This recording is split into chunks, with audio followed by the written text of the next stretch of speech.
ಅಪ್ಪ ಸಗಣಿ. ಲೇ, ಹಾಡಲ್ಲಿ ಮಂಜು ಕರಗಿದೆ ಅನ್ನುವಾಗ ಕರಗಿದೆ ಅನ್ನೋ ಮಾತನ್ನ ಕರಗಿ ಹೋದ ಹಾಗೆ ಕರಗಿದ್ದಕ್ಕೋಸ್ಕರ ಕರಗಿದ್ಯೇನೋ ಅನ್ನುವ ಹಾಗಿರ್ಬೇಕು. ಆಗ್ಲೇ ಆ ರಾಗ ಭಾವ ಎಲ್ಲ ಒಟ್ಟಿಗೆ. ನಿಮ್ ಹುಚ್ಚು ಮಾತುಗಳಿಗೆ ಅವನಿಗಿರೋ ಬುದ್ಧಿನೂ ಹೋಗ್ಬಿಡತ್ತೆ. ನೀವು ಸುಮ್ನೆ ಬಾಯಿ ಮುಚ್ಕೊಂಡ್ ಬನ್ನಿ. ಅವನೇನೋ ಕಲ್ತಿದಾನಲ್ಲ, ಹಾಡ್ತಾನೆ.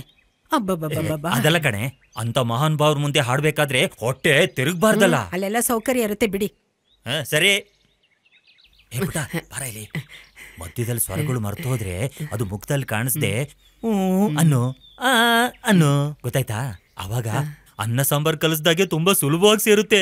ಅದು ಸ್ಟೋರಿ. ಇನ್ನು ನನ್ನೇನ್ ಕೇಳ್ಬೇಡ, ನಾನೇನ್ ಹೇಳಲ್ಲ. ನಡಿಯೇ ನಡಿಯೇ. ಅವ್ರ ವಿದ್ವತ್ತು ಹೀಗೆ ಸಾಸಿವೆ ಬೀಜದಷ್ಟು ಆರ್ಭಟ ಆಕಾಶದೆತ್ರಕ್ಕೆ. ಹೇಗಾಡ್ದ? ಗಂಗಾಧರ ಇನ್ನೂ ಬರ್ಲಿಲ್ವಲ್ಲ? ಇವ್ರು ಹೀಗ್ ಸಂತೋಷವಾಗಿದ್ದಾಗ್ಲೇ ನೋಡಿ ಬರ್ತಿದ್ದಾರೆ.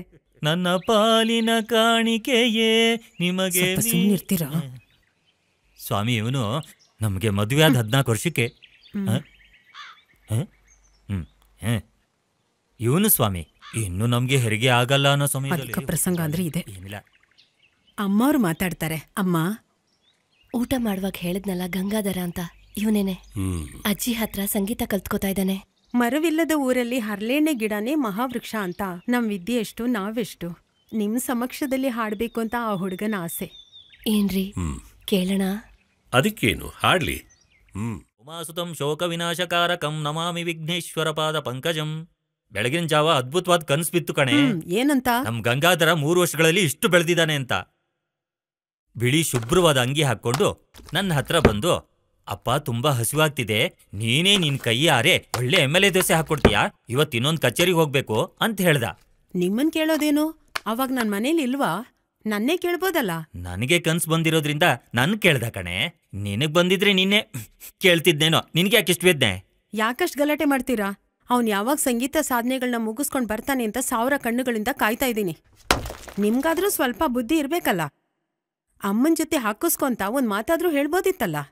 ರುಚಿಯಾಗಿ ತುಪ್ಪದ ಜೊತೆ ಮಾಡ್ಕೊಡ್ತಿದ್ದೆ. ನನಗಂತೂ ಕನ್ಸು ಬೀಳಲ್ಲ ನಿಮ್ ಮಗ ದೊಡ್ಡ ವಿದ್ವಾಂಸ ಆಗ್ತಾನಿಂತ ಜಂಬ ನಿಮ್ಗೆ. ತಲೆ ಕೆಟ್ಟು ಕನ್ಸ್ ಕಂಡೆ. ನೀನ್ ಸುಮ್ನಿರು, ಕಸ್ಟಮರ್ ಬರೋ ಹೊತ್ತಾಯ್ತು. ಬಾ ಬನ್ನಿ ಬನ್ನಿ ವಿಜಯರಾಮ್ ಅವ್ರೆ, 100 ವರ್ಷ ನಿಮ್ಗೆ. ಬನ್ನಿ ಬನ್ನಿ. ಏನು ಇನ್ನು ಓಪನ್ ಮಾಡ್ದಾಗ ಕಾಣ್ತಿಲ್ವಲ್ಲ? ಕುತ್ಕೊಳ್ಳಿ, ಬಿಸಿ ಬಿಸಿ ಇಡ್ಲಿ ತಯಾರಾಗ್ತಿದೆ. ಯಾರಾದ್ರೂ ಬಂದು ದುಡ್ಡು ಕೊಟ್ಟು ತಿಂದು ಹೋಗ್ಲಿ, ಆಮೇಲೆ ತಿಂತೀನಿ ಬಿಡಿ. ಅದೇನು? ಇನ್ನು ಬೋಣಿ ಕೂಡ ಆಗಿಲ್ವಲ್ಲ. ಓ, ಅದಕ್ಕೇನ ಬೆಳಬೆಳಗ್ಗೆ ಹಾಡ್ತಿರೋದು? ಬಾರ ರಾಧಾಕೃಷ್ಣ, ಬಾ ಬಾ ಬಾ. 3 ಪ್ಲೇಟ್ ಇಡ್ಲಿ. ಅವ್ರಿಗೆ ನಿಮ್ ಮರ್ಯಾದೆ ಯಾಕೆ? ನಿಮಗ್ ಬೇಕಾಗಿರೋದು ತಿಂದ್ ಬೋಣಿ ಮಾಡಿ ಹೋಗಿ. ಬಾರೇ ಬಾ ಬಾ ಬಾ. ಭಟ್ರೆ, ದಯವಿಟ್ಟು ಇವತ್ ಬಲವಂತ ಮಾಡ್ಬೇಡಿ, ಟೈಮ್ ಇಲ್ಲ. ಜಸ್ಟ್ ನಿಮಗೆ ಹೇಳ್ಬಿಟ್ಟು ಹೋಗೋಣ ಅಂತ ಬಂದ. ಆಗ ತುಂಬಾ ಸಂತೋಷನಪ್ಪ. ಅದೇನ್ ಮರ್ಯಾದೆ? ಹಾಗಂದ್ರೆ ಹೇಗಪ್ಪ?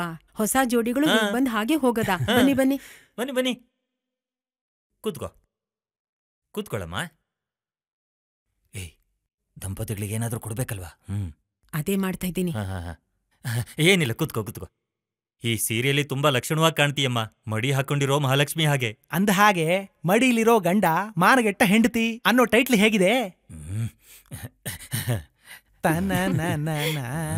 ನೀವು ಅರ್ಧ ಗಂಟೆ ಬಿಟ್ಟು ಬನ್ನಿ.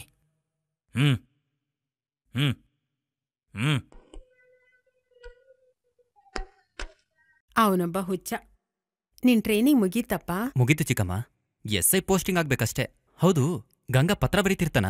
ಅದೇ, ನಾವ್ ಬರ್ದು ಕಳ್ಸಿದ್ರೆ ಏನೋ ಒಂದ್ ಕಾರ್ಡಲ್ಲಿ ಬರ್ದು ಕಳಿಸ್ತಾನಷ್ಟೆ.